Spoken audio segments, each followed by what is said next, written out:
नमस्कार, माझे नाव सौ निशा निकम.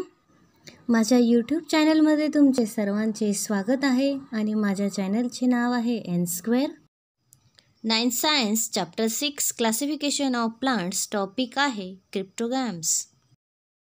मागच्या तासाला आपण किंगडम प्लांटीबद्दल अभ्यास सुरुवात केला होता. आज आपण बघणार आहोत की जे प्लांटी आहेत त्यांचं क्लासिफिकेशन कुठल्या बेसवर केलेलं आहे. तर आजचा टॉपिक आहे आपला बेसिस फॉर क्लासिफिकेशन. त्यामध्ये पहिला पॉईंट आहे आपला the presence or absence of organs in the first criteria for classification of plants. म्हणजे वनस्पतींना अवयव असणे आणि नसणे हा सर्वात पहिला क्रायटेरिया धरणार आहेत प्लांट्सच्या क्लासिफिकेशनमध्ये. दुसरा आपला पॉईंट असणार आहे the presence or absence of separate conducting tissue for conduction of water and food. वनस्पतींमध्ये म्हणजेच प्लांट्समध्ये पाणी आणि अन्न वाहून नेण्यासाठी स्वतंत्र अशा सेपरेट अशा टिश्यू आहेत किंवा नाहीत, हा आपला सेकंड क्रायटेरिया असणार आहे. Do the plants bear seeds.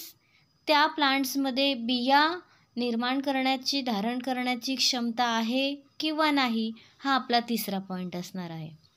चौथा, if they do then whether the seeds are enclose in a fruit or not is also and important criteria for classification.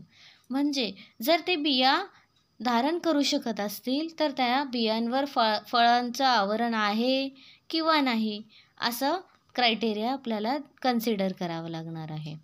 Finally plants are group depending upon the number of cotyledons in the seeds. नंतर त्या बियांची संख्या कशी आहे. कोटिलिडॉन्स म्हणजे काय, त्या बियांची संख्या 1 आहे किंवा 2 आहे हे आपल्याला कन्सिडर करावं लागणार आहे.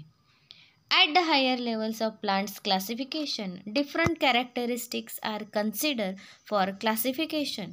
Example, depending upon the absence or presence of flowers, fruits and seeds, plants are classified as cryptogams and phanerogams.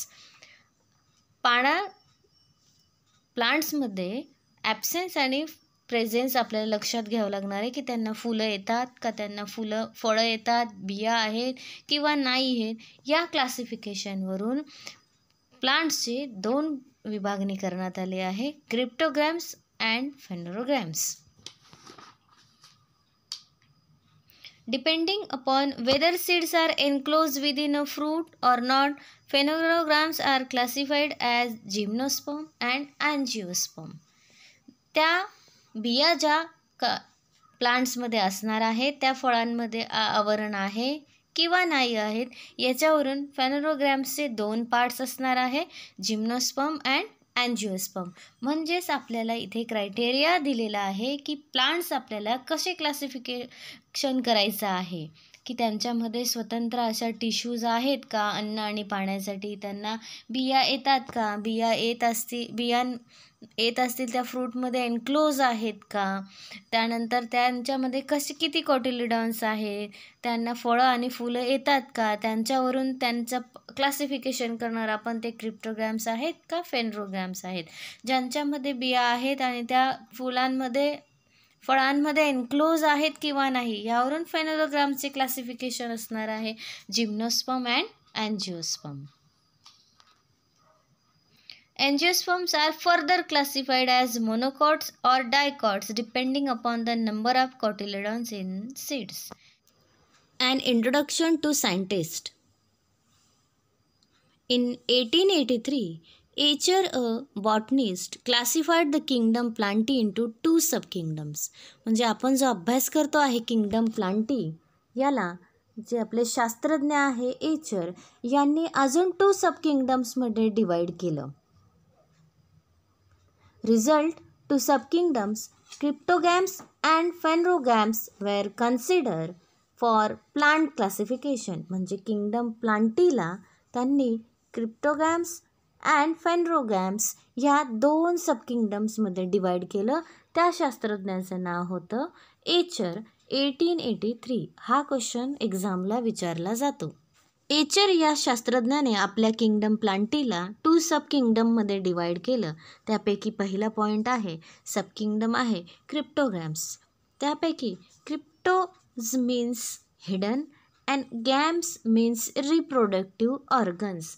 ज्यांचे रिप्रोडक्टिव्ह ऑर्गन्स हिडन आहेत, ज्या प्लांट्सचे रिप्रोडक्टिव्ह ऑर्गन्स हिडन आहेत किंवा वी कांट सीन, त्यांना आपण म्हणणार आहोत क्रिप्टोगॅम्स. त्या प्लांट्सला आपण म्हणणार आहोत क्रिप्टोगॅम्स. All these plants reproduce by spore formations. They are called cryptogams as their reproductive organs cannot be seen. त्यांचे रिप्रोडक्टिव्ह ऑर्गन्स दिसत नाहीत, म्हणजेच crypto means hidden and games mean reproductive organs. त्या प्लांट्सला आपण म्हणणार आहोत क्रिप्टोगॅम्स. ऑब्झर्व करायचं आहे आपल्याला. Search for a pond with greenish water. असं शेवाळ असलेलं आपल्याला पाणी घ्यायचं आहे पॉन्डमधून. Collect some of the green fibres from the water. आणि ग्रीन फायबर्स त्यातनं आपल्याला जे शेवाळसारखं आलेलं असतं ते आपल्याला कलेक्ट करायचं आहे त्या पाण्यातनं. Put the fibres in the petri dish and wash them clean with water. ते जे आपण ग्रीन फायबर घेणार आहोत ते पेट्री डिशमध्ये आपल्याला वॉश करायचे आहेत आणि स्वच्छ पाण्याने धुवायचे आहेत. Put one of the fibres in a drop of water on a glass slide and spread it out straight. त्या ग्लास स्लाईड घ्यायचे आहे. ग्लास स्लाईडवर आपण जे वॉश केलेले फायबर्स होते, ग्रीन फायबर्स होते, ते आपल्याला ग्लास स्लाईडवर टाकायचे आहे आणि आपल्याला त्याच्यावर पाणी पण टाकायचं आहे, एक ड्रॉप असं. Put a cover slip over the slide and observe under a compound microscope. Compound microscope घ्यायचा आहे आणि आपण जी स्लाईड बनवली तिला कवर स्लिप लावून आपल्याला कंपाऊंड मायक्रोस्कोप खाली ऑब्झर्व करायचे. Do you see the spirally arrange green thread like chloroplast in the cell in the straight fibre.